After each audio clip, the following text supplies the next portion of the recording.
고 이어령 교수님은 죽음을 앞두고 스승으로 자신을 존경하는 사람들은 많았지만 나를 사랑하는 사람들은 없었다, 이렇게 말했습니다. 굉장히 많은 사람들이 이분을 존경하고 또 선생님으로 모시고 사는 것으로 알고 있습니다. 저도 그 중에 한 사람입니다. 그런데 굉장히 외로웠다고 그렇게 토로합니다. 돌아가시기 전에 김지수 작가와 마지막으로 인터뷰를 했는데 자기는 정말 외로웠다. 의외입니다. 굉장히 외로웠다고 그렇게 토로를 했습니다. 나 좋다는 사람 많지 않아. 나를 아는 사람들, 동료들, 제자들은 나를 다 어려워했어. 이화여대 강의실에서 강의하면 5, 600 좌석에 꽉꽉 차도 스승의 날 카네이션은 다른 교수에게 주더구만. 나한테는 안 가져와. 그래서 외로웠네. 그래서 외로웠네. 여러분, 우리 교수님들에게 애정 표현을 좀 많이 하세요. 우리 교수님도 나중에 돌아가시기 전에 외로웠다고 이렇게 토로하지 않으시도록 각별히 좀 애정 표현을 하시면 좋을 것 같아요. 너무 안타깝습니다. 사실 굉장히 좋아하는 분들이 많거든요. 저 같은 사람도 이렇게 먼 발치에서 너무 존경하고 좋아했는데 가까이 있었던 제자들이 왜 이렇게 표현을 안 했을까 굉장히 좀 아쉽습니다. 선생님, 만약 환생을 할 수 있다면 무엇으로 다시 태어나고 싶으세요? 김지연 작가가 물었습니다. 환생? 부활? 나는 그런 거 아직 몰라. 기독교인이니 겉으로는 받아들이지만 그분에 관해서는 사실은 nothing이야. 굉장히 솔직하게 말씀을 하고 있죠. 우리도 기독교인으로서 부활을 믿습니까? 라고 이렇게 질문하면 믿습니다, 이렇게 말은 하지만 겉으로는 그렇게 말하지만 정말 마음속으로 내가 부활을 믿고 있을까? 한번 생각을 해보면 믿지 못하는 분들이 많을 것이라고 생각이 듭니다. 지금 이 자리에도 선생님처럼 겉으로는 부활을 믿지만 속으로는 부활을 믿지 못하는 분들이 여기 많을 거라고 저는 그렇게 생각을 합니다. 그럴 수밖에 없는 부분들이 많이 있기 때문이죠. 참 부활을 믿는 것은 어렵고 힘든 일입니다. 쉽지 않습니다. 지금 고개를 끄덕끄덕 하시는 분이 계시고 마음으로 끄덕끄덕 하는 분들도 많을 거라고 생각하는데요. 그게 영의 세계야. 순식간에 다른 세상을 보는 거지. 그런데 내 딸 미나처럼 하나님을 진실로 믿으면 영성의 세계에 들어가 거기서 머무는데 나는 미끄러져서 계속 땅에 떨어져. 이런 교수님이 예수님을 영접하고 예수님을 믿게 된 동기가 이 딸이었습니다. 먼저 병으로 세상을 떠났는데 간곡하게 전도를 했습니다. 이 딸의 아버지를. 대한민국 최고의 지성이라고 하는 이분이, 그리고 기독교학교 미션스쿨에서 평생 교수하신 분이 끝까지 예수님을 거부하다가 이 딸을 통해서 예수님을 영접을 하게 됐습니다. 지금 그 이야기를 하고 있는 거죠. 나는 미끄러져서 계속 땅에 떨어져. 그래서 영성이 아니라 땅 짓자 지성이 되는 거야. 땅의 성이지.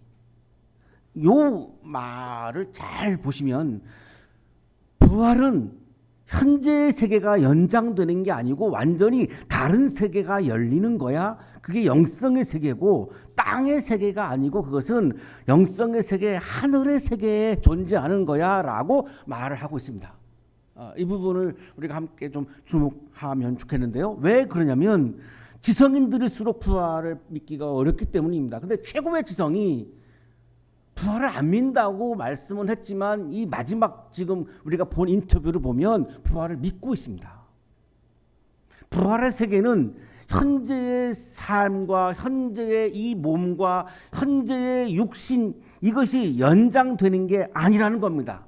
이게 이혜령 선생님의 부활신앙이에요. 차원이 다른 세상이 열리는 거라는 거죠. 차원이 다른 몸이 부활한다는 겁니다.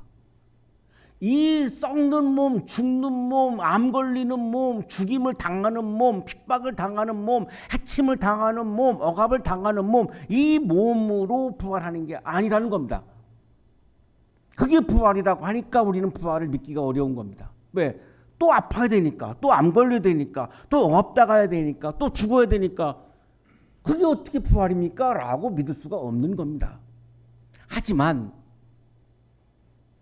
전통적으로 기독교에서는 그냥 아무 설명 없이 몸의 부활이야 라고 이렇게 강요했기 때문에 그냥 믿어요 하는 말은 하지만 속으로는 그게 왜 부활이죠? 라고 하는 질문을 지성인들은 할 수밖에 없습니다.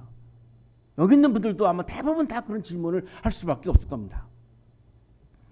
그래서 우리가 예수님의 부활을 믿는 게 어려운데 오늘의 성서 본문을 보면 예수님의 수많은 기적을 일으킨 것을 현장에서 목격한 제자들도 예수님의 부활에 대해서 그렇게 강의를 많이 들었던 제자들도 예수님의 부활을 믿지 못한다고 나옵니다. 그러니까 우리가 지금 예수님의 부활을 못 믿는 것에 대해서 너무 자책하지 마세요. 제자들도 못 믿었는데 하물며 우리야 못 믿을 수도 있는 거죠. 그거에 대해서 너무 자책할 필요는 없습니다. 예수님과 아주 가깝게 지냈던 마리아라고 하는 여성도 부활을 믿지 못했다고 나옵니다. 그러니까 우리가 부활을 믿기 어려운 것은 너무나 당연한 거죠. 자, 그런데 오늘 성서본에서 우리가 주목할 것은 예수님의 부활을 믿지 못했던 마리아가 예수님의 부활을 믿게 되는 변화의 과정이 이 오늘 본문에 나옵니다.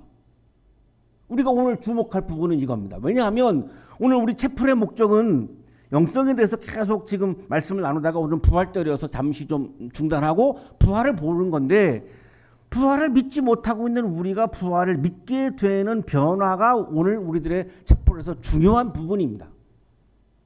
어떻게 해서 내가 부활을 믿을 수 있게 될 수 있을까가 관건이죠. 오늘 채플을 통해서 내가 부활을 못 믿었다가 믿게 된다면 하나님이 굉장히 기뻐하시는 채플이 될 수밖에 없습니다. 주간의 첫날 이른 새벽, 안식일이 지나고 주일 새벽을 말하는 거죠. 안식일은 토요일, 주일은 일요일입니다. 일요일 새벽에 마리아가 무덤으로 갑니다. 자, 무덤으로 가는 걸 보세요. 마리아는 지금 예수님의 시신에 집중하고 있습니다. 갔더니 이 이스라엘의 무덤은 이렇게 매장이 아니고 동굴 속에다가 시신을 넣고 이렇게 돌로 막아놓는 형태의 무덤입니다. 근데 이 돌이 옮겨져 있어요. 이 무덤을 막아놓은 돌이 없는 거죠. 깜짝 놀란 거죠. 시신이 없는 빈 무덤을 확인하죠. 자, 그때 마리아는 시신이 없어요. 그런데 부활에 대한 강의를 들었는데 부활을 떠올리지를 못해요. 부활을 못 믿어요. 계속 시신을 누가 가져갔나 봐. 시신에 집중합니다. 죽은 몸에 집중합니다. 우리와 똑같습니다. 우리도 지금 죽은 몸에 집중하면서 부활이라고 하는 게 이 죽은 몸과 똑같이 살아나는 거 아닙니까? 라고 믿는 그리스도인들이 많죠. 시신, 죽은 몸에 지금 집중을 합니다. 마리아가 예수님의 부활을 못 믿게 된 결정적인 이유가 이겁니다. 시신에 집중하고 죽은 몸에 집중하니까 부활을 못 믿을 수밖에요. 예수님의 부활이 죽은 몸과 똑같은 몸으로 살아난다고 하는 건 뭐죠? 시신에 집중하는 겁니다. 시신에 집중하니까 부활을 믿을 수가 없습니다. 당연합니다. 그러니까 이제 마리아가 두 제자에게 막 달려갑니다. 달려가서 이렇게 말하죠. 누가 주님을 무덤에서 가져갔습니다. 어디에 두었는지 모르겠습니다. 자, 보십시오. 계속 지금 시신에 집중합니다. 시신에 관심합니다. 우리와 똑같습니다. 내가 나중에 부활하면 이들과 똑같은 모습으로 부활하는 거지라고 생각하는 분들이 많죠. 그렇기 때문에 부활을 못 믿는 거죠. 그게 말이 안 되잖아요. 제사들이 이제 막 무덤으로 가죠.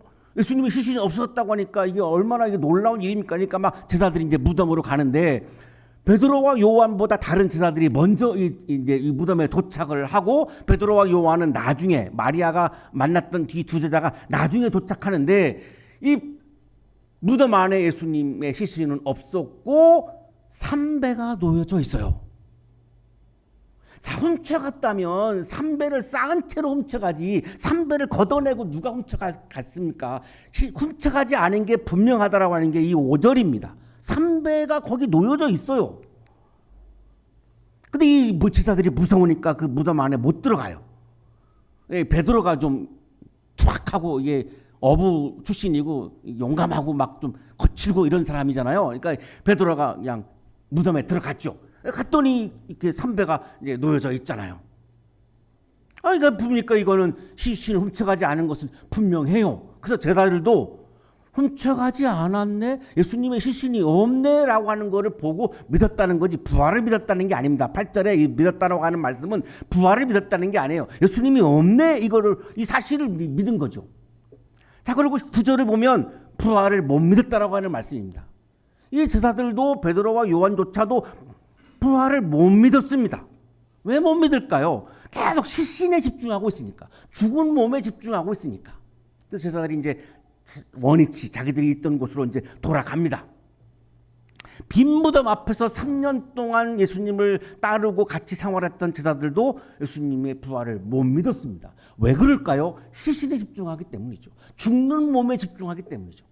마리아가 이제 무덤 밖에서 막 울고 있어요. 그러다가 이제 무덤 속을 이렇게 들여봤더니 거기 두 천사가 있습니다. 이 천사들이 마리아에게 말합니다. 여자여, 왜 우느냐? 마리아가 대답합니다. 누가 우리 주님을 가져갔습니다. 어디에 두었는지 모르겠습니다. 아직도 마리아는 시신의 마음을 두고 있어요. 죽은 몸의 마음을 두고 있어요. 죽은 몸으로 똑같이 부활한다라고 생각하는 우리들과 똑같은 겁니다. 계속 지금 죽은 몸, 시신에 집중을 하는 거죠. 그래서 예수님의 부활을 못 믿어요. 그리고 뒤로 딱 돌아섰는데 예수님이 거기 서 계셨어요. 부활하신 예수님이죠. 근데 마리아가 이 부활하신 예수님을 못 알아봐요. 문 앞에 있는데 못 알아봐요. 왜? 믿지 못하니까. 설마 그분이 부활하신 예수님이라고 하는 거는 상상도 못하죠. 왜? 부활을 못 믿는데 어떻게 그거를 알겠습니까? 모를 수밖에 없어요. 부활을 못 믿으니까 부활하신 예수님을 못 만날 수밖에. 우리가 부활한 예수님을 지금 못 만나는 것은 내가 부활을 믿지 못하기 때문입니다. 못 믿으니까 앞에 있어도 못 만나는 겁니다. 여자야, 왜 울고 있느냐? 누구를 찾느냐? 여보세요, 당신이 그를 옮겨 놓았거든. 어디에다가 두었는지를 내게 말해주세요. 내가 그를 모셔가겠습니다. 동산직인 줄 알고 마리아는 계속 지금 시신에 집중하죠. 죽은 몸에 집중을 합니다. 시신만 생각합니다. 부활의 차원은 전혀 지금 가 있지 못해요. 마리아야. 예수님이 마리아를 아주 따스한 목소리로 부르십니다. 마리아야. 이때 마리아가 라부니, 선생님, 부활을 믿게 되는 변화의 과정이 16절입니다. 못 믿었던 이 마리아가 예수님의 부활을 믿어요. 라부니, 선생님, 예수님이셨군요. 부활하셨군요. 그렇게 저한테 말씀해 주셨는데 진짜 부활하셨네요. 선생님이시네요. 마리아는 부활한 몸을 봄으로 부활을 믿게 된 게 아니라 마리아야라고 하는 부활하신 예수님의 소리를 들음으로 부활을 믿게 되었습니다. 부활하신 예수님의 육신을 보고 부활을 믿게 된 게 아니고 부활하신 예수님의 말씀을 들음으로 부활을 믿게 된 겁니다. 부활하신 예수님이 마리아에게 말씀합니다. 내게 손을 대지 말아라. 내게 손을 대지 말아라. 하토프. Don't cling to me. 나를 붙잡지 말아라.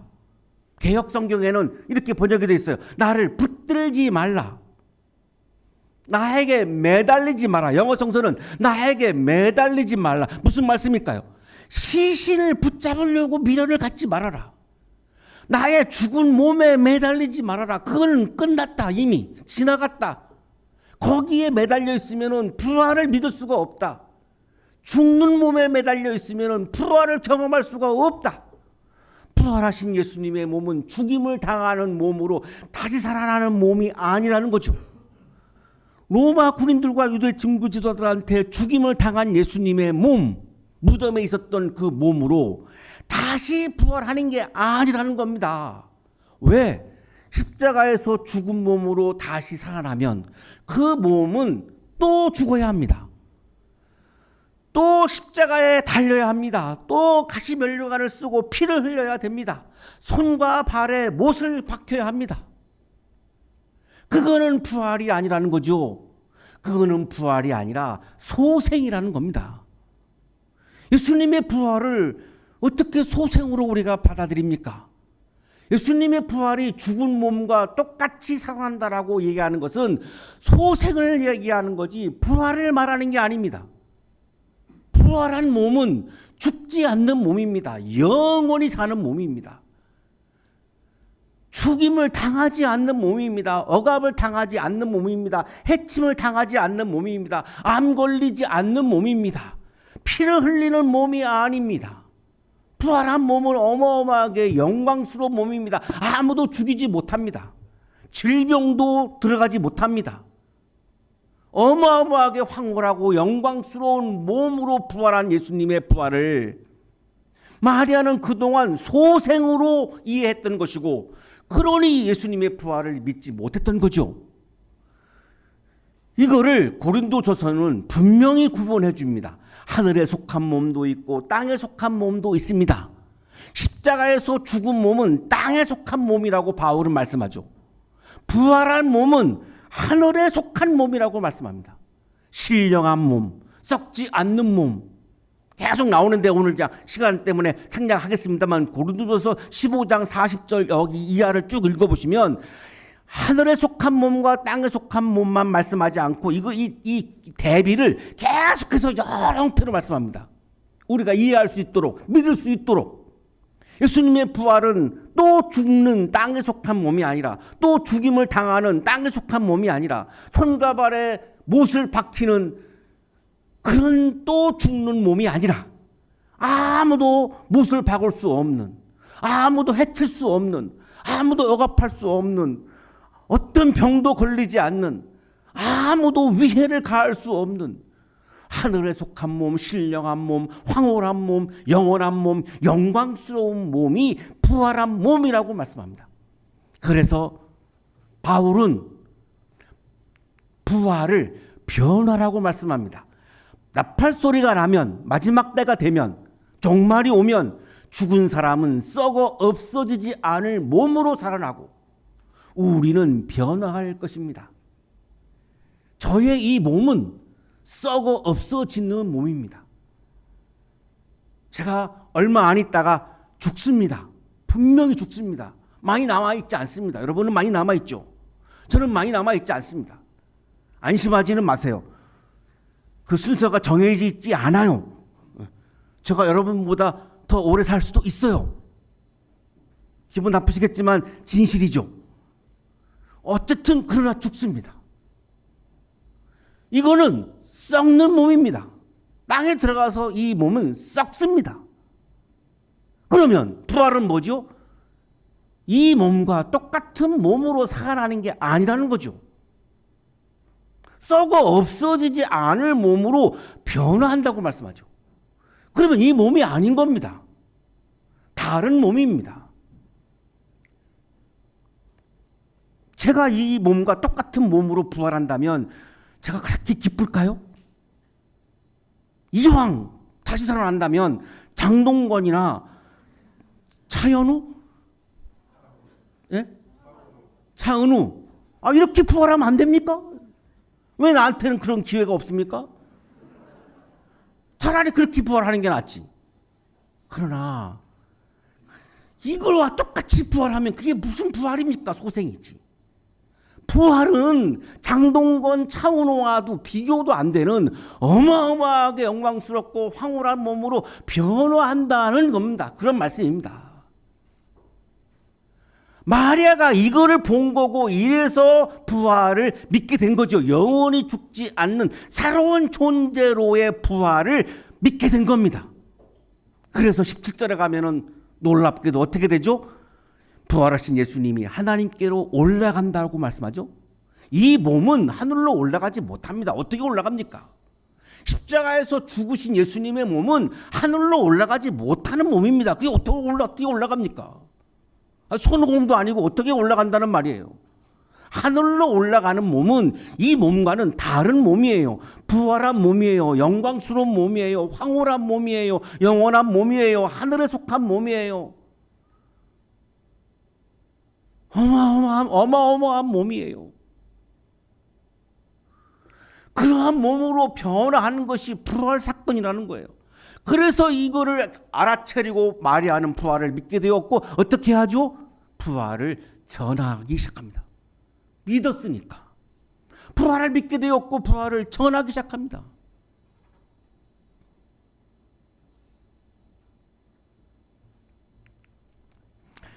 오늘 부활을 못 믿었던 분들 중에 마리아처럼 부활을 믿게 되는 변화가 있었으면 참 좋겠다, 이런 기도를 하고 저는 오늘 이렇게 말씀을 전하고 있는데, 로안 윌리엄스라고 하는 분은 성공의 대주교를 지낸 분이고 캠브리지 옥스퍼드에서 교수를 지내신 분인데, 삶을 선택하라고 하는 책을 통해서 오늘 나를 붙잡지 말라라고 하는 예수님의 말씀을 이렇게 해석을 해줍니다.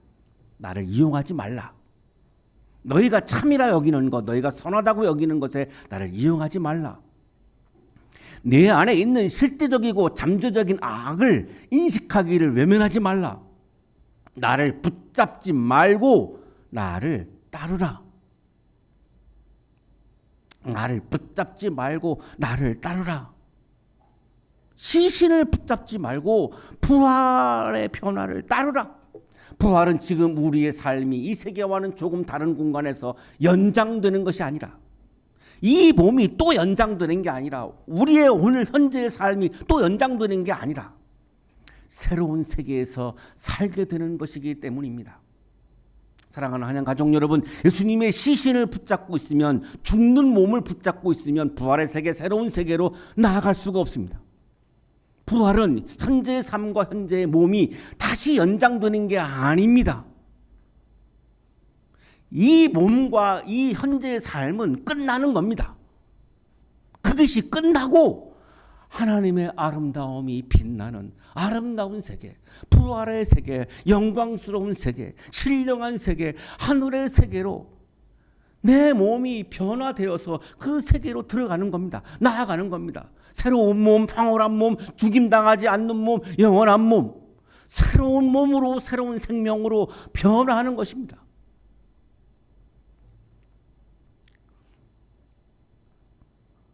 죽음도 이기는 부활의 생명.